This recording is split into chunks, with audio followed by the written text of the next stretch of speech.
Today I'm taking a new nested arch die set and making it the focal point to layers of ink and stamp and pattern. So let's go. All right, we're going to jump right in here with our mixed media paper already cut down to a card size because I need cards like nobody's business right now. I have so many thank yous to get out to my friends. I'm going to start by adding some spritz of water to the top of this mixed media paper, and we are just going to layer on the ink, starting with antique linen. So both the spray stain as well as the distress oxide. I just really love the juxtaposition of these colors. Although they're the same color family, obviously same name, they give us a little bit of a different interpretation of what their mediums are. And so layering on the water, layering on the sprays, and then coming in and lifting the color a little bit. And I'm going to kind of do this. It always depends on how much coloration I get as I'm adding in my layers. Sometimes it's just perfect after that first layer. And then like today, I'm like, no, I need a little bit more color. And so I'm just going in and playing with the stain and with the oxide again, as well as with the water and my paper towel. Now my paper towel, I don't love it. And it kind of leaves sometimes some harsh lines. So that's why you see me going back and kind of editing a little bit, because I just don't want the hard splotches and I don't want the hard lines. And so that's kind of what's happening there. Then fossilized amber and the distress spritz is coming to play up in the top corner and the lower corner, just a few spritzes. It also is going to need to be heat set, because once you heat set the distress spritz, it's a mouthful, it just kind of helps add to the shimmer. Okay, we've done this technique here before and we are going to do it again in just a little bit different way. And note how this transfers to our project, and I'll talk about that more later. So don't kind of, oh, Jamie, you did this weird. I know. We'll just hang on. Stay tight. I'm smushing some rusty hinge distress oxide to the surface of the stencil. I'm coming in with spiced marmalade in the distress oxide spray. Actually, I already ran in some rusty hinge in the stain. So we got some 3 colorations going on there. And then again with the distress spritz in the spiced marmalade is going to come on top and kind of give yet another kind of feel and technique. This is something that you seriously need to just play with. The colors for this particular impression are pretty intense. And then actually, wait, look at, I have some patterning there on my work mat. And I should not have sprayed my paper. So if you're going to do this, don't spray your paper, because it's going to bring too much movement to the ink as I bring it up. And you can see it there. It's not heinous, right? We can save that, but I shouldn't have added the water. So just, again, right? Next time I do it, I won't add water, because of the whole concept of time and practice and knowing, you know what, the water didn't work great last time, so let's change that up a little bit. So now for transferring like a stamp, kind of the stencil to the mixed media paper and dabbing it just a little bit with my crafty cloth, and I come away with this impression. Now you're going to notice on this particular card front, that impression is right there in the front, and I should have had it more to the edge.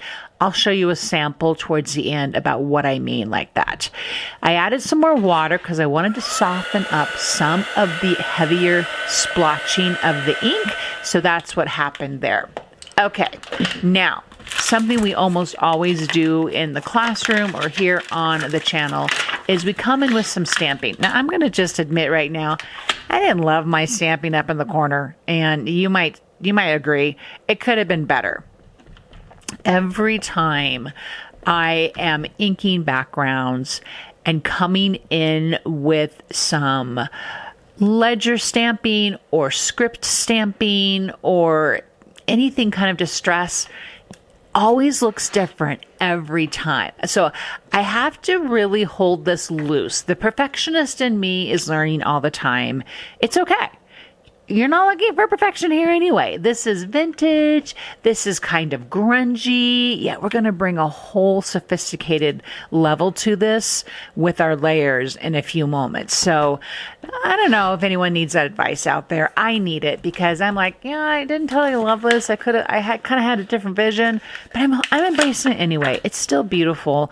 And I've already given this card away to its recipient, and they were excited. And not that I'm looking for affirmation, but as soon as I gave it to them, it was, oh, this is so beautiful. And I'm so happy to give beautiful things away. Okay, I said that. And now we're continuing with some more of that. I think that's Art Box Ledger, but I could be wrong. It'll be listed in the description. But I came along with even some additional distressing there. Here are those notched arch nested dies. I'm using one of the smaller one to be, I don't know, my layering foundation, the center point, and of course with the sanding, right? I got to sand the edges. I love ScrapbookCom's pattern paper because it does have a white core. I enjoy bringing that white core to the surface. I think it brings with it an additional pop. And so it too will be receiving from that same stamp set some edging of some of the ledger / script stamping, just to also give it a little bit of interest too. These impressions here worked out a little bit better for me. These stamps are fantastic. I love them so much. I keep them pretty close to my workspace because I am reaching for them fairly often. So loving that a great deal. All right, so finishing up there on that top edge, and what do we have next? Oh, okay, so at this point, I'm using the Oak Lane die set for leaves because I'm still in full-on fall mode. And so you're just seeing me here use some of the Vintage Orchard by 49 and Market. I still have plenty of scraps of that. This paper is actually still available as of this recording. And I've used the larger leaf dies from that die collection to craft what's going to be our layers here. So at this point, we're going to start building our card front. Well, we've built our background, and now we're going to bring some layers in. This Grateful for You also is part of Oak Lane. It's a whole collection. The die and the stamp come together, and the stamp has fantastic sentiments. I know I'm going to be using these over and over again. They're just very straightforward. So I use one of the banner dies. You can see it there in the tray on my workspace, to cut out from another piece of inked background, and then I stamped Grateful for You in probably vintage photo to the top of that. Now I have this twine that I'm wanting to wrap around my focal point, so I laid it to the back of the die cut and then added, I think this is 3mm foam adhesive to the back of it. And then I felt it needed another piece just to keep all things balanced. Foam adhesive is our friend when we are building layers. It just brings so much beauty, depth, texture. Okay, so you can see right here, I've covered up a lot of our stencil pattern, and I didn't love doing that. I guess I could have offset this, but I didn't do that either, so it's just what it is. And I wanted to bring a little more interest to each of these leaf die cuts that I have ready to go, and so bringing some sanding to every one of them, as well as kind of gently bending those leaves up a little bit. And this time I incorporated some hot glue to put these leaves in place. And notice I just added a tad there right at the base of it on the back. That way I could still pull up. And by the nature of the hot glue, you know, the piece is going to stay in place, and you've got some mobility with the part that isn't glued down. And I'm going to do that with all three of these leaves. So this one's coming into play, and it's going to be tucked back behind. Got to get a little bit of glue here, tuck it in, you know, just a good dot, right? It doesn't need a ton of adhesive. And just kind of figuring out where I like how that looks, putting it in place, and now I'm bending the leaves back up again, which is again what? It's providing even more height and depth and dimension to this layering technique. And I love this oak leaf here. It's my favorite. And so doing the same thing, bending gently, ever so gently. You don't want creases necessarily in your die cuts. A dab of glue, and I'm tucking it in between. And because of how the glue is placed, I've just got all kinds of freedom to make a decision as to where I want these elements to go once the previous piece in front of them gets laid down. So now I'm just, because I have this on my desk top, I just went ahead and trimmed a piece of that foam roll, and I'm going to pop up the sentiment, and it's going to cross right over the base of the first leaf and kind of give some closure, some finish to the way that leaf there is at the bottom. So you're not seeing it just kind of hang there. It gives it an anchor, most definitely, to these layers of leaves. So that was kind of the concept happening right there. All right, so we're wrapping this up with more that twine now coming to the front and tying it off. And then next, we're going to come in with another idea here for making a really meaningful card that's kind of more of a gift. I had some things to kind of enclose with this particular card. And so with that in mind, knowing I needed it to hold more than just the sentiment and maybe a note. Oh, wait, let me show you. This is another piece I'm in the midst of working on because I needed more than one card. You can see how I purposely actually brought the patterning there to the corner so you can actually see it.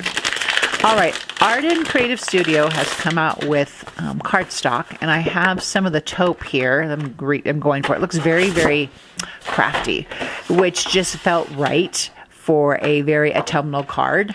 And I'm going to make an A2 envelope from it. I've already trimmed it down, and now I'm moving it over to 3 3/4 and going to just, if you are not familiar with the envelope punch board, you need it in your life because it just comes in handy.